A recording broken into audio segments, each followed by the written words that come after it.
Good morning class. Shri Deepchand Chaudhary Mahavidyalaya से आज मैं आपके सामने बीए फर्स्ट सेमेस्टर का हमारा जो 5th यूनिट है उसका आज का हमारा जो मेन टॉपिक है इंटेलिजेंस। तो इंटेलिजेंस चूँकि आप जानते हैं कि इंटेलिजेंस का मतलब होता है कि हमारे आसपास, जैसे कि बचपन से हम अभी तक बड़े हुए हैं तो हमने आसपास लाइफ में बहुत सारी प्रॉब्लम्स हैं, घर में कई सारी चीज़ें हैं, तो हम उन प्रॉब्लम्स को सॉल्व करते रहते हैं ना, और उन प्रॉब्लम्स के बाद हम आगे बढ़ते रहते हैं और नई प्रॉब्लम आती है तो हम उसे सॉल्व करते हैं। तो जो प्रॉब्लम को सॉल्व करने का जो तरीका होता है या फिर हमें क्या काम किस समय करना चाहिए है ना, कौन सा काम किस समय नहीं करना चाहिए, जो डिसीजन मेकिंग प्रोसेस होती है, ये सब हमारा इंटेलिजेंस के थ्रू ही आता है। यानी कि अगर हमारे अंदर इंटेलिजेंस लेवल लो है तो हमारा डिसीजन मेकिंग प्रोसेस और हमारा जो भी थॉट प्रोसेस है उसमें उतना स्मार्टली या क्रिएटिवली हम वर्क नहीं कर पाते हैं ना, और हमारा जो डिसीजन रहेगा या फिर जो हमारी प्रॉब्लम सॉल्विंग स्ट्रेटेजीज रहेंगी वो भी उतनी अच्छी नहीं होती है। तो बुद्धि का सिंपल सा मतलब होता है कि हम किसी भी नई समस्या का किस तरीके से समाधान कर रहे हैं कि वो बहुत ही स्मार्टली डील हो रही है। हम पुरानी प्रॉब्लम जो हमने पहले सॉल्व की थी उनसे हमने सीखा है ताकि उनका भी हमने उपयोग किया अपनी प्रॉब्लम को सॉल्व करने में। तो चूँकि आज का हमारा जो टॉपिक है वो हमारा है इंटेलिजेंस का नेचर, यानी कि प्रकृति, है ना। तो अगर हम बात करें बुद्धि की प्रकृति को, यहाँ पर हमारे पास 8 पॉइंट्स हैं जो हेडिंग से हमने इंक्लूड किए हैं। तो फर्स्ट पॉइंट हमारा है बुद्धिमत्ता एक मानसिक क्षमता है। तो चूँकि आप जानते हैं कि हमारा जो मस्तिष्क है यानी कि ब्रेन, जिसे हम ब्रेन कहते हैं, तो मस्तिष्क हमारा क्या है, एक बॉडी ऑर्गन है। तो मस्तिष्क तो हमारा एक बॉडी ऑर्गन है, अंग कहते हैं उसे, है ना। लेकिन उसके अंदर जो क्रियाएँ चलती हैं, जो भी प्रोसेस हमारे ब्रेन में चलती हैं, उसे हम मानसिक क्रिया में गिनते हैं, उसे हम शारीरिक क्रिया नहीं कहेंगे। शारीरिक क्रिया का सिंपल सा मतलब है जो क्रियाएं हमें एक तरीके से जो ऑर्गन कर रहा है, लेकिन उन ऑर्गन की क्रिया करने के बाद जो परिणाम निकलता है ना, उसे हम मानसिक क्रिया में डालते हैं। जैसे अगर मान के चलिए मैं अगर आपसे पूछूं कि आज हमारे पूरे दिन का प्लान क्या रहेगा, आज हमें पूरे दिन क्या करना है, तो जो हमने क्रियाएं बताई हैं उन क्रियाओं को बताने में काम तो हमारा ब्रेन ऑर्गन ही कर रहा है, यानी कि मस्तिष्क ही वर्क कर रहा है, लेकिन उनको जब हम बता रहे हैं तो वो हमारी मानसिक क्रिया में गिना जाता है, ठीक है। तो इसीलिए इन्होंने कहा है कि जो बुद्धिमत्ता एक मानसिक क्षमता है, यानी कि हमारे मस्तिष्क में चलने वाली क्रियाओं के परिणाम से जो हम डिसीजन लेते हैं, जो हम निर्णय लेते हैं, वो हमारा मानसिक क्रिया में आता है, ठीक है। दूसरा पॉइंट है हमारा जन्मजात एवं आंशिक गुण, यानी कि अगर हम बुद्धि को गिने तो बुद्धि दोनों ही कहलाती है, यानी कि हमारे माता पिता और दादा दादी और जो भी हमारे आनुवंशिकता से जो हमें जीन्स मिले हैं, उन जीन्स से जो हमें बुद्धि मिली है, चाहे वो परसेंटेज कितना भी हो, 40%, 45% या 50%, जितनी भी परसेंट बुद्धि हमें अपने पेरेंट्स से जीन्स के थ्रू मिलती है वो आनुवंशिकता में आती है, जिसे हम जन्मजात कहते हैं, जिसको हम बदल नहीं सकते, जो हमारे साथ फिक्स होती है कि हाँ इतने ये कार्य हमने मतलब पहले नहीं सीखा लेकिन ये हमें आता है, ठीक है। दूसरी चीज़, अगर हम ये चीज़ जैसे कोई भी प्रॉब्लम को सॉल्व करना या कोई भी डिसीजन लेना या कोई वर्क करना, अगर हमने मान लीजिए यहाँ पैदा होने के बाद सीखा है, अगर हम पैदा होने के बाद किसी भी एक्टिविटी को सीखते हैं तो वो हमारा फिर अर्जित कहलाती है, फिर वो जन्मजात नहीं कहलाएगी, ठीक है। तो अगर हम बात करें आनुवंशिकता की, जो हमें पहले से मिला हुआ है, जिसमें हम किसी भी प्रकार का फेरबदल नहीं कर सकते हैं, वो हमारा जन्मजात होता है। और जो चीज़ें हम बदल सकते हैं, जो हमने सीखी हुई हैं, लर्निंग, है ना, जो चीज़ें हैं, अगर कोई चीज़ अर्जित होती है ना, तो उसको हम बदल सकते हैं, लेकिन जो जन्मजात होती है उसको हम फेरबदल नहीं कर सकते उसमें, ठीक है।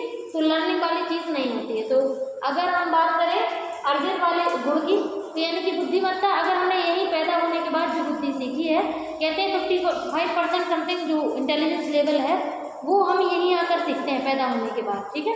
बचपन से बड़े होने तक जो भी हमारे लाइफ में सिचुएशंस आती हैं उनको हम फेस करते हैं, उनसे हम सीखते हैं कि अगर ऐसी प्रॉब्लम भविष्य में कभी आए तो इसे हम किस तरीके से डील करेंगे, तो ये हमारी लाइफ सिचुएशन से हम सीखते हैं। नेक्स्ट है हमारा बुद्धिमत्ता परिवर्तनशील होती है। आप जानते हो, जैसे मान लीजिए आज हमने जो भी प्रॉब्लम सॉल्विंग स्ट्रेटजीज से हमने अपनी बुद्धि को बनाया है ना, अपनी इंटेलिजेंस लेवल को निर्माण किया है ना, तो उसके बाद जैसे आगे अगर सेम प्रॉब्लम आएगी तो हम उसको उसी तरीके से डील करेंगे, लेकिन हो सकता है उसमें हम कुछ नया भी सीख जाएं, है ना। तो आप हमेशा देखिएगा कि बुद्धि हमेशा ग्रोथ करती रहती है, परिवर्तनशील होती है। जैसे मान लीजिए अगर आज से 10 साल पहले हमारी लाइफ में कोई प्रॉब्लम आई थी तो हम बहुत ज़्यादा घबरा गए होंगे, है ना, या फिर हमको समझ नहीं आ रहा हो कि हम उस प्रॉब्लम को कैसे फेस करें। तो लेकिन अगर वही सेम प्रॉब्लम अगर उससे डील करने में घबराहट तो बिल्कुल भी नहीं होती। क्यों? क्योंकि हमारी बुद्धि में बहुत सारे परिवर्तन हुए हैं, जिसकी वजह से हमारे ब्रेन में कई सारी जो प्रोसेसिंग है उससे हमने सीखा है कि हाँ इस प्रॉब्लम को हम इस तरीके से सॉल्व कर सकते हैं और ज़्यादा प्रॉब्लम नहीं होती है। तो बात वही है कि परिवर्तनशील होने का मतलब है कि जैसे होता नहीं है, जैसे हमारी कोई सेल है, अगर किसी एक सेल में किसी पुरानी मेमोरी की स्मृति सेव है और सेम मेमोरी आती है, कोई सेम प्रॉब्लम आती है, तो उसी में जो हम चेंजेस करते हैं उन चेंजेस को होने के बाद वो चीज़ें भी उसी सेल में सेव हो जाती हैं। ठीक है, तो हमारी ब्रेन की जो भी सेल है जिस प्रॉब्लम या जिस सिचुएशन को सेव करके रखती है उसी में हम नए अनुभव को भी सेव कर लेते हैं, तो एक तरीके से उसमें परिवर्तनशील हो जाता है। ठीक है, नेक्स्ट हमारा बुद्धिमत्ता बहुआयामी है। अब जैसे अगर हम कोई बोले, जैसे कोई सिंगर है तो सिंगर भी इंटेलिजेंट होता है। सिंगर का जो इंटेलिजेंस लेवल है उसके सुरों में होता है, उसकी वर्ड नॉलेज में होता है ना, और उसकी म्यूजिक नॉलेज में होता है। अगर हम बात वहीं करें, फुटबॉलर हो गया, जैसे एथलीट हो गया है ना, एथलेटिक हो गया, स्पोर्ट पर्सन हो गया, या फिर कोई एक तरीके से जो क्रिएटिव पर्सन होते हैं, जैसे मान लीजिए कोई फाइन आर्ट में बहुत अच्छा होता है ना, कोई एक्टर बहुत अच्छा होता है ना, और कुछ लोग इंजीनियर बहुत अच्छे होते हैं। तो एक तरीके से मैंने आपको इतनी सारी जो फील्ड्स अभी बताई हैं उन्हीं का जो मतलब है बहुआयामी से है।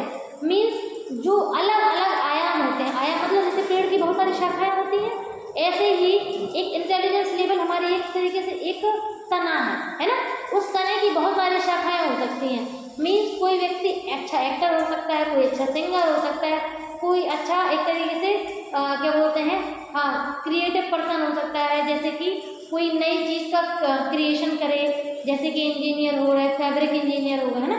तो अलग अलग फील्ड में जो व्यक्ति माहिर होता है तो अलग अलग फील्ड में बुद्धि का तो यूज़ तब भी वो कर ही रहा है। ऐसा तो है नहीं है कि जो पर्सन मान लीजिए सिंगर है तो बुद्धि का यूज़ नहीं करता है, बिल्कुल करता है। क्यों? क्योंकि उसको हर एक सॉन्ग को नए तरीके से गाने की वो सोचता है कि इसमें कुछ नया वर्जन कैसे डालें ताकि उसकी आवाज़ का भी एक वर्जन नजर आए। ठीक है, तो ऐसे ही जो एक्टर होता है वो भी अपने हर एक किरदार को करने में एक नए रोल को एक नई एक तरीके से अपनी क्रिएटिविटी को प्रेजेंट करता है। ऐसे ही इंजीनियर होते हैं। ठीक है, तो हर एक पर्सन अपनी कार्य को जब एक अलग तरीके से करने का प्रयास करता है तो वो बहुआयामी हो जाता है, यानी कि हर एक पर्सन हर एक चीज़ को तो उसमें अच्छे से नहीं कर सकता है, यानी कि हर पर्सन का एक इंटेलिजेंस लेवल हर अलग फील्ड में वर्क करता है, तो इसका मतलब हम उसको बहुआयामी में डाल सकते हैं।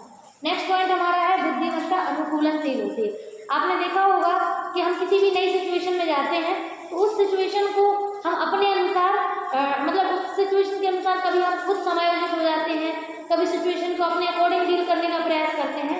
तो इसका मतलब ये है कि जो हम अगर अनुकूलन की बात कर रहे हैं, यानी कि हम खुद उस प्रॉब्लम या उस सिचुएशन में किस तरीके से खुद को समायोजित करते हैं।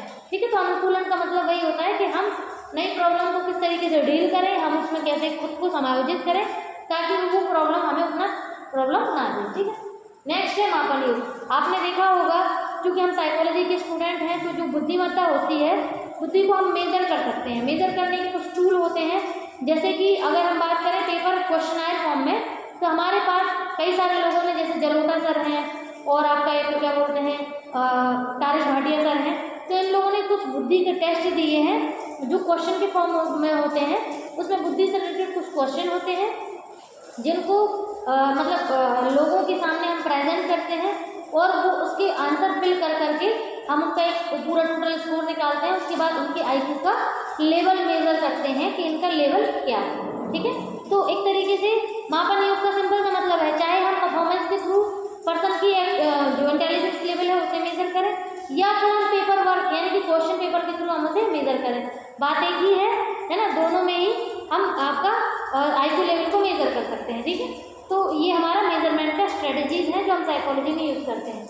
नेक्स्ट है सामाजिक संदर्भ में उपयोग। तो आपने देखा होगा हम किसका हिस्सा है, मोस्टली हम ज़्यादातर किसके आसपास रहते हैं, समाज के आसपास रहते हैं, यानी कि चाहे हमारी फैमिली हो जाए, रिलेटिव हो जाए, हमारे आसपास के पड़ोसी रिश्तेदार कोई भी हो, हम अकेले तो कभी रहते नहीं हैं। ठीक है, हम रहते तो लोगों के बीच में ही हैं। तो यानी कि जो हमारा समाज है, समाज के बीच में रह करके हम अपनी बुद्धि का जिस तरीके से प्रयोग करते हैं उन सिचुएशन से डील करने के लिए, नए डिसीजन लेने के लिए, फैमिली इन्वायरमेंट में स्मार्टली फैमिली इन्वायरमेंट को हेल्दी रखने के लिए, तो ये हमारा आपका इसमें समाज में उपयोगी वे में हम इंटेलिजेंस लेवल को यूज़ करते हैं। लास्ट हमारा पॉइंट है रचनात्मकता से संबंध। यानी कि आपने देखा होगा जो हमारा क्या बोलते हैं इंटेलिजेंस लेवल है, उससे हम नई नई चीज़ों को भी क्रिएट कर सकते हैं। यानी कि क्रिएटिविटी बहुत ज़्यादा, मैं ये नहीं कहूँगी कि केवल उस पर डिपेंडेंट है कि इंटेलिजेंस लेवल अच्छा होगा तभी क्रिएटिव होगा, ऐसा नहीं है।